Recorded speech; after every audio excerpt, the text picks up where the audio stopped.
Assalamualaikum warahmatullahi wabarakatuh. Balik lagi di channel kita tercinta, Ale-Ale Tamela, channel paling ngocol, bahas pinjol semi ilegal. Apaan tuh? Gue baru denger.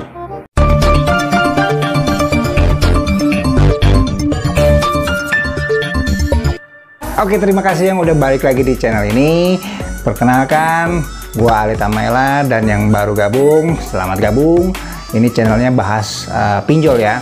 Jadi kalau lo yang punya problem tentang pinjol, nih lo tongkrongin di sini aja ya.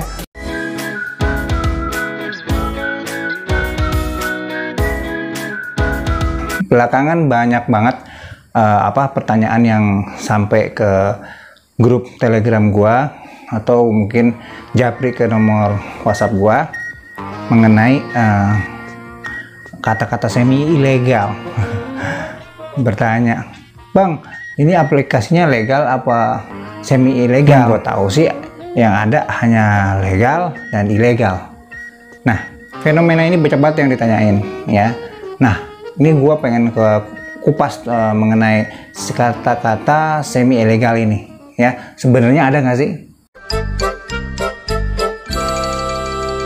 Jadi gini loh teman-teman gua, yang namanya semi ilegal itu sebenarnya mungkin hanya sebutan warga kita aja ya, warga Indonesia ya, untuk sebuah aplikasi yang mungkin terdaftar di OJK, tetapi penagihannya nggak sesuai dengan ketentuan dari penagihan OJK atau ketentuan dari BI, Bank Indonesia. Jadi gua kasih tahu ya, semi ilegal itu nggak ada ya, yang ada legal atau ilegal ya.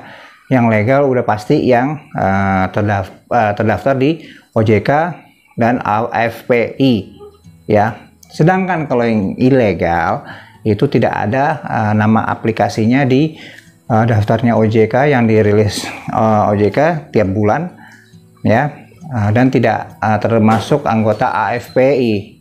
Jadi pengertiannya legal ilegal itu ya. Jadi di luar itu jangan bikin kategori baru ilegal, semi ilegal ya. Nah, jadi kalau menurut mereka nih ya, yang menurut pakar-pakar pinjolers ya, tapi ini yang gue tahu sih ini istilah ini dapat dari korban-korban joki ya, korban-korban joki yang dalam artian joki pinjol ya. Joki untuk yang katanya selalu menjanjikan akan mencairkan dana dari pinjol ini dengan aman ya. Nah, makanya menggunakan jasa joki dan bayar pula ya. Udah gitu, udah bayar, datanya diambil, disuruh serahkan ke jokinya ya, terus akhirnya ditipu sama jokinya ya. Singkat cerita, ini istilah-istilah ini dari teman-teman kita nih yang pernah korbannya joki ya. Jadi semi ilegal itu gue bilang, jadi menurut dia kategorinya semi ilegal itu aplikasinya legal tetapi nagihnya barbar. Pemuda ini barbar, ngerti kan ya, dalam artiannya kasar, penagihannya kasar, kata-katanya nggak sopan ya. Kebun binatang semua dikeluarkan untuk menagih debiturnya supaya dia membayar ya tepat waktu. Nah, jadi yang kayak begini itu yang dinamakan semi ilegal ya. Jadi gue paham maksudnya. Kalau misalnya ada aplikasi yang legal, misalnya contoh ini bukan benar-benar kejadian ya, ada misalnya kayak aplikasi rupiah cepat, kredit pintar ya, aku laku, dan banyak lainnya yang legal ya, yang ada di listnya OJK ya, yang daftarnya yang ada 102 legal yang sekarang terdaftar ya, yang update.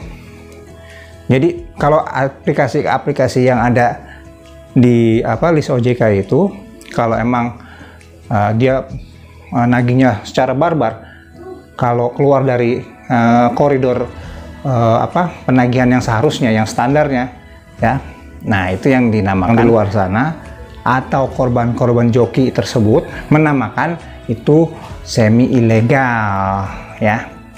Jadi itulah yang namanya semi ilegal. Jadi jangan terkecoh ya kalau misalnya semi ilegal. Kalau ngomong sama gua itu ya, hanya yang gue tahu tuh legal sama ilegal. Kalau semi ilegal nggak pakai. Yang semi ilegal ini berarti yang sudah harusnya menjadi pertanyaan sama OJK dan AFPI.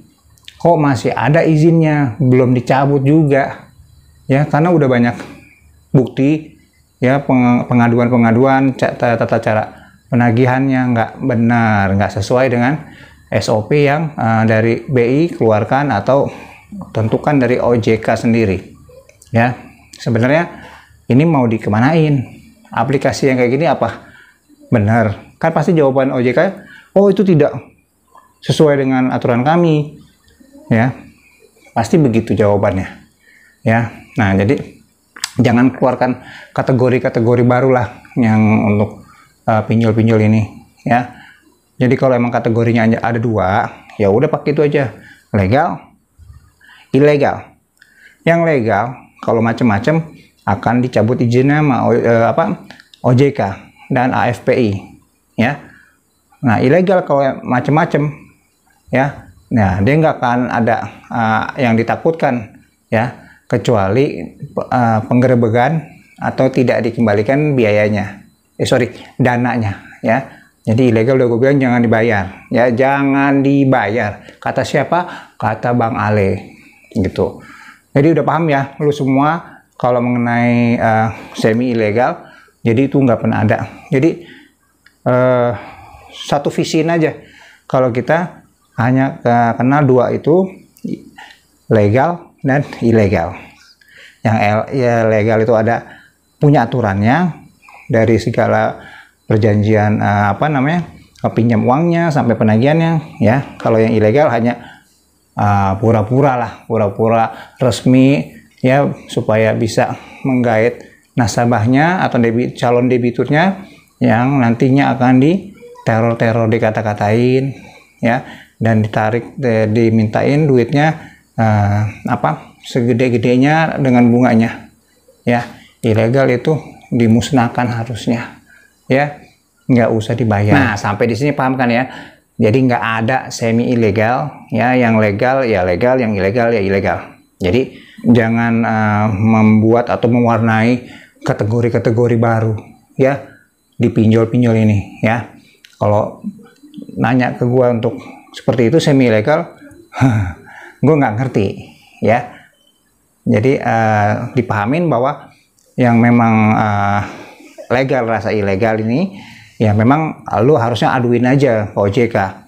Cuman kan ini udah terbukti atau mungkin ya menyalahi prosedur lah, mungkin penagihannya kasar, menghubungi di luar kontak darurat ya, atau menyebar foto lu ya waktu pengajuan, ya itu ditandain aja, laporkan ke OJK ya, atau enggak datang ke OJK bawa bukti asli apapun itu, bukti chat ya, ataupun bukti foto kalau ada, kirimin aja ke sana ya.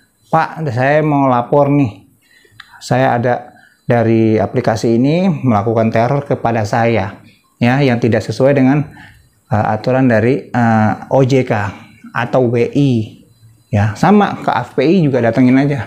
Kalau misalnya emang dirasa nggak ada respon atau responnya kurang memuaskan ya, laporin aja biar mereka ada kerjaannya tuh, CS-CS-nya atau pelayanan customernya yang harusnya memberikan solusi ya, bukan malah menambah pertanyaan di kepala lu. Oke? Jadi sekian dulu dari gua. Assalamualaikum warahmatullahi wabarakatuh.